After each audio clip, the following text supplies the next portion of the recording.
Nós mostramos aqui, correto? Vê se você lembra. O menino Gabriel, lembra? Que ele foi raptado na região de Santa Bárbara do Oeste, na região de Campinas, correto? Eu entrevistei um delegado da cidade de Guarapuava, no interior do Paraná, dizendo que a sequestradora, né, ou duas delas, tinham ido para Guarapuava, no Paraná, tentar roubar uma criança, tal qual elas fizeram com Gabriel e acabaram sendo presas, ok? Pois bem, aí elas tocaram fogo numa casa, certo? Morreu a mãe da criança, um menininho, e aí a polícia descobriu que elas inclusive tinham preparado uma certidão de nascimento falsa para trazer a criança do Paraná para São Paulo. O menino se chama Marlon, e aí no atestado, né, na certidão, na verdade, falsa, elas tinham colocado, coincidência ou não, o mesmo nome do Gabriel. Eu fiquei encrencado com esse negócio aqui e disse assim, caramba, a gente precisa ir a Guarapuava. Por quê? Porque, na minha cabeça de repórter, essas mulheres devem ter barbarizado muito mais. Nós estamos falando só do rapto desse e pelo telefone do rapto de um outro bebê que acabou não dando certo. Mas a questão deve ser muito maior. Não deu outra. Aí a gente foi para Guarapuava. Na verdade, elas tocaram horror na cidade inteira. Põe no ar.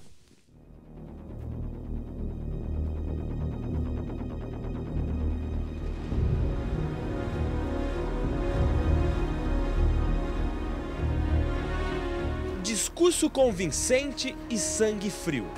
Características marcantes das duas criminosas presas após raptarem um bebê de apenas 23 dias de vida, retirado dos braços da mãe, uma adolescente de 15 anos. A história de Santa Bárbara do Oeste teve final feliz, diferente do que aconteceu no estado do Paraná. A crueldade das mulheres foi tamanha que elas chegaram a colocar fogo no corpo da mãe do bebê, que elas pretendiam raptar.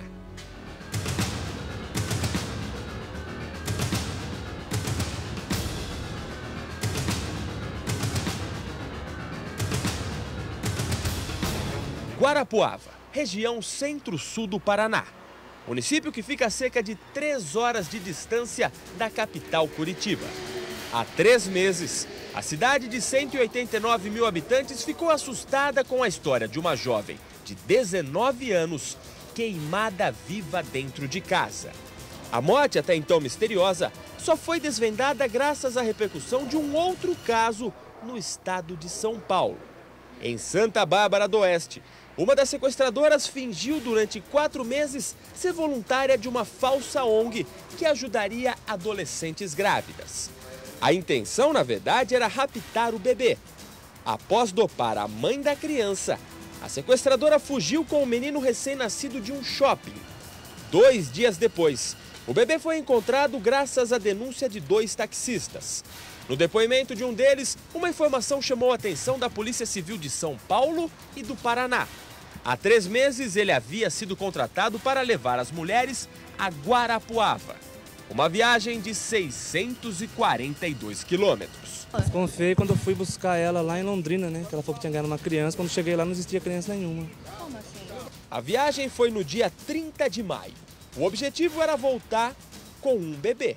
Durante pelo menos 2 dias, as sequestradoras circularam por esse bairro fingindo ser missionárias. Elas perguntavam de casa em casa se os moradores conheciam alguma família carente com um bebê recém-nascido. Uma mulher contou que nos fundos dessa casa morava uma jovem de 19 anos com um bebê de apenas 2 meses.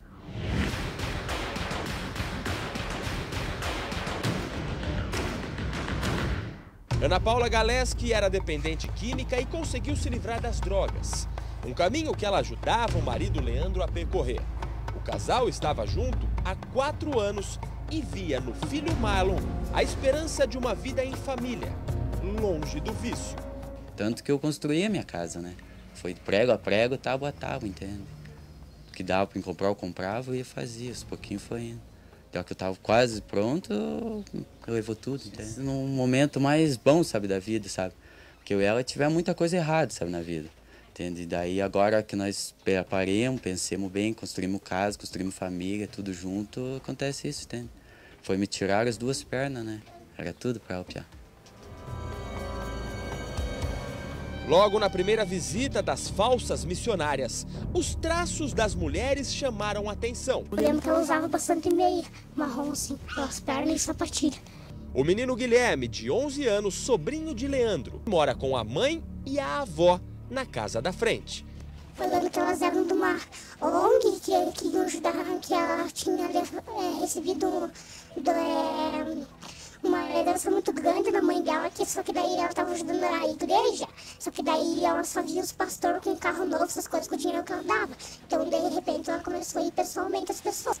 Daí, no segundo dia, ela só veio com o mesmo papo. A principal dificuldade do casal era o fato de Leandro estar desempregado. Daí elas falaram, né, que o que eu precisava foi de um emprego, né? Elas arrumaram um dito emprego para mim. Na terceira e última visita, as falsas missionárias disseram ao pintor que haviam conseguido uma vaga de trabalho e pagaram até a passagem de ônibus. Mas o emprego não existia. Ela veio com essa ideia de emprego, ganhar 1.200 assim ainda. E eu precisando de dinheiro, aceitei, né? Daí fui lá e só perdi a viagem, né? Que nem disse. Era lá na colônia de Samambaia, do outro lado, no interior, sabe, de Guarapuava. E não existia, esse endereço não existe. Não tem obra, não tem nada, é só... Então isso quer dizer que elas andaram muito em Guarapuava para saber onde que é a colônia de Samambaia. Na verdade, tudo não passava de uma armação para que Ana Paula ficasse sozinha com o filho recém-nascido.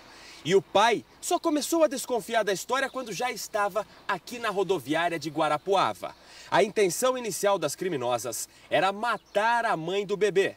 Mas elas não contavam que Guilherme, o sobrinho de Leandro, também estivesse na casa. A partir disso, o objetivo das criminosas passou a ser matar Ana Paula e o menino de 11 anos. Primeiro jogaram álcool pela casa. Daí eu me lembro que elas queriam benzer a casa. Daí eu vi que elas pegavam um potinho com água, não sei o que tinha, que elas falavam que era água benta. Daí a Ana falou pra mim lá na frente que elas tinham que benzer a casa. Daí eu fui lá na frente, daí eu fui ali na panfadora com meu avô, e daí eu voltei. E quando eu voltei, elas já tinham terminado de benzer a casa. Elas doparam a jovem. Daí, quando eu vi a Ana, tava tomando café. Daí, de repente, a Ana começou a dormir. Daí a Ana foi arrumar a cama e acabou deitando. Elas põem ela na cama. Daí a Ana, antes dela dormir, ela falou alguma coisa pra mim que eu não entendi. Ela, falou, ô Gui, daí começou, assim, com uma voz estranha. Depois, as criminosas deram 4 marteladas na cabeça e uma na mão do menino. Daí só ficou eu e a loira. Daí a loira ela me pediu pra ir ver as galinhas, que tem bastante galinha aqui. Daí quando quando nós fomos ver as galinhas, daí eu vi que tinha um pintinho enroscado. Daí eu fui desenroscar o pintinho e ela começou a me bater. Me batendo assim pelas costas, assim na cabeça.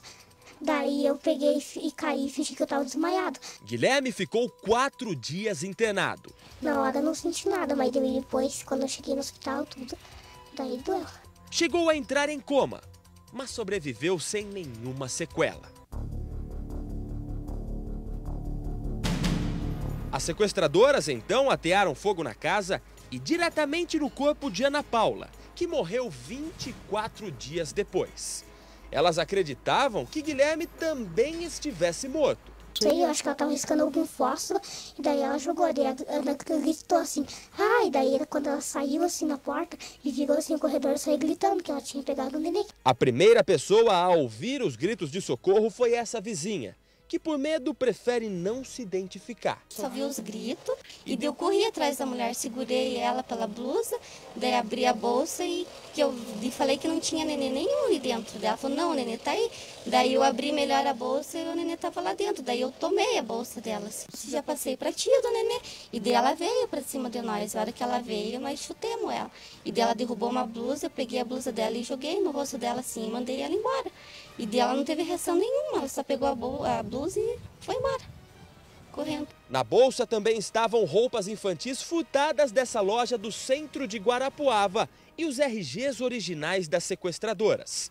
Até foi uma surpresa para nós quando nós recebemos a informação do Instituto de Identificação de São Paulo, nos informando que os RGs que foram apreendidos e que estavam na bolsa com o bebê, que quase foi subtraído, eram verdadeiros. A Polícia Civil do Paraná identificou as criminosas.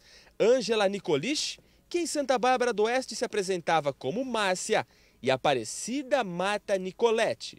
As sequestradoras também deixaram para trás uma falsa certidão de nascimento do bebê.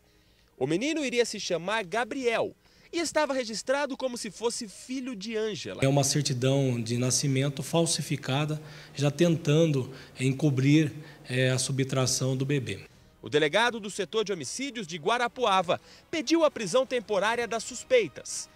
Desde o dia 12 de julho, elas eram consideradas foragidas da justiça. Estão respondendo por um homicídio consumado qualificado, uma tentativa de homicídio qualificado, incêndio qualificado, a tentativa de subtração de incapaz e também pelo crime de falsidade de documento público.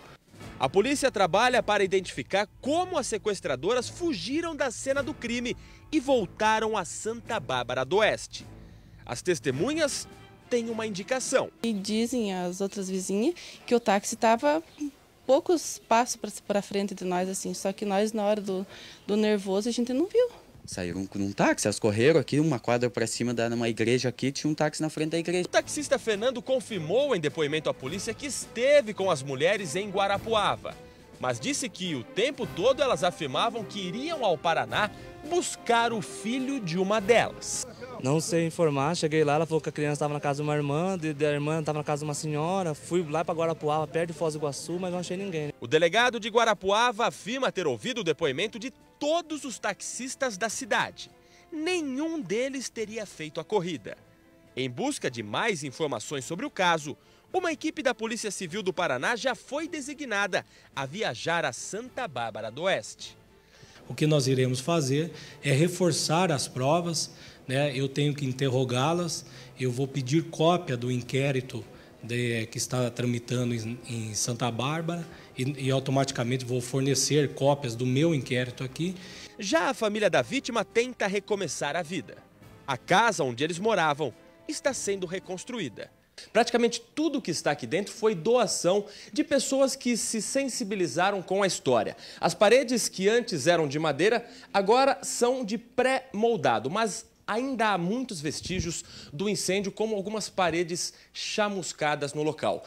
O próprio marido da Ana Paula evita ficar nesse lugar, porque as lembranças para o Leandro são muito fortes e ainda muito marcantes. Principalmente aqui, no quarto do casal, onde Ana Paula teve o corpo incendiado pelas falsas missionárias. No dia do crime, ela estava deitada em uma cama que ficava exatamente nesse local. Dopada, Ana Paula teve o corpo incendiado e as falsas missionárias criaram toda essa situação para fugirem com o bebê. O pequeno Marlon hoje está com 5 meses. Na época, ele tinha apenas 60 dias. A esperança da família é que os traumas sofridos com o crime não acompanhem o menino ao longo da vida.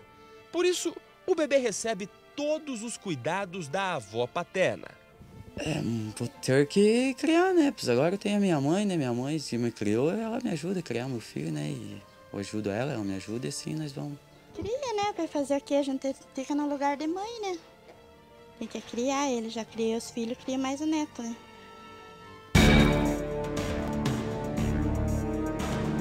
A vizinha que resgatou o bebê conta que passou os últimos meses com medo de represálias e só agora vive tranquila.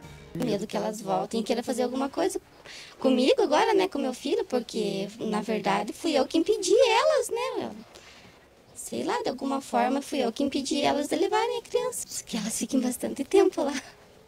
Que enquanto elas estiverem lá, nós estamos sossegados. As marcas da violência deixadas pelas sequestradoras em Guarapuava jamais vão ser apagadas. Mas a prisão das 3 mulheres em Santa Bárbara do Oeste trouxe pelo menos paz no coração de quem cobrava justiça para esse crime perverso e deixou o Marlon sem a mãe para sempre. O sentimento de todos pode ser resumido nas palavras simples de um verdadeiro herói. Eu acho ótimo, né? Porque lugar do bandido é na cadeia. Belíssima reportagem. Nossa, é bom quando a gente vê uma coisa que vai conta uma história tão bem contada. Parabéns ao Heitor Fredo, porque realmente uma bela matéria que nos revela, né, o que a gente mais ou menos imaginava. O grau de perversidade das três mulheres. Me dá a imagem delas, por favor. Abre no vídeo, porque a partir daí, essa é a sequestradora principal. E a outra ó, que está ali embaixo, ó, a Aparecida, que você viu, em cima é a Ângela, a Aparecida e a outra Elizabeth. Ok? O que ocorre? A gente mostrando mais pessoas, né?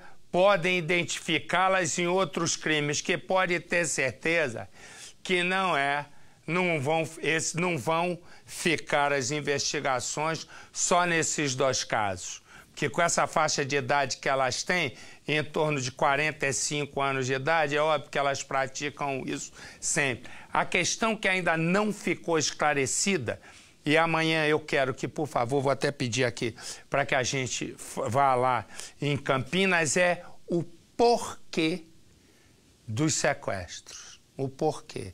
Tem duas questões que são claras: tráfico internacional de crianças, e a outra que se falava era de magia negra.